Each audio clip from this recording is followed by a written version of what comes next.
Naime, ne bih ulazio u pravnu argumentaciju nekih navoda koji su objavljeni u medijima, ali ću reći dvije stvari i hoću da to ne samo zabilježite, nego ako treba i provjerite. UEFA je putem Hrvatskog nogometnog saveza postavila zamolbu da se Zoran Mamić, sportski direktor nogometnog kluba Dinamo, pojavi isključivo kao svjedok u Unionu u vrijeme kada ćemo to dogovoriti zajednički, radi davanja iskaza o nekim činjenicama koji su u ovom konkretnom slučaju zanimali. Pročitali ste koje su to okolnosti. Zoran je bio gore, dao je izjavu u nazočnosti čelnika UEFA koji su zaduženi za kompletnu ovu situaciju i on se vratio i što se mene tiče i njega, situacija je tu potpuno jasna.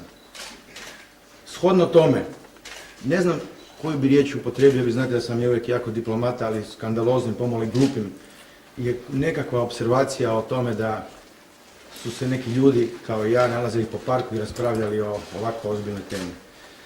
Da nije smiješno, bilo bi tragično. Niti smo se ikad sastali po parku, niti bi nam to palo na pamet. Znamo koja je naša krovna kuća, to je Hrvatski nogometni savez, znamo kome se i trebamo obratiti ako imamo zamolbu ili zahtjev, to je UEFA.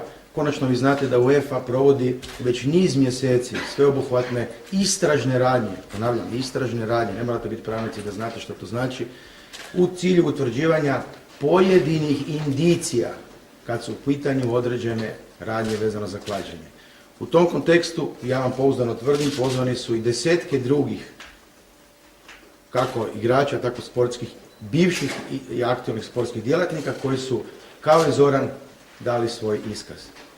I tu priča i počinje i završava. Na ovo nemam više ništa dodati, ali sam našao za shodno i kao direktor Dinama, kojom je cilj da štiti zakonitost i red i poslovanje nogometnog kluba Dinamo, i kao osobno čovjek koji je u jednom kontekstu vrlo nespretno, pa čak moram reći i malo bezobrazno prozvan da se družimo po parku bez telefona, što je vjerojatno za čitatelje ovako dobra zabava, ali za jednog čovjeka koji se ozbiljno bavi poslom sigurno bolna istina da, nažalost, novinarima je to draže nego li ona činjenica da se, nažalost, ovdje ne radi o ništa drugo nego o običnim insinuacijama.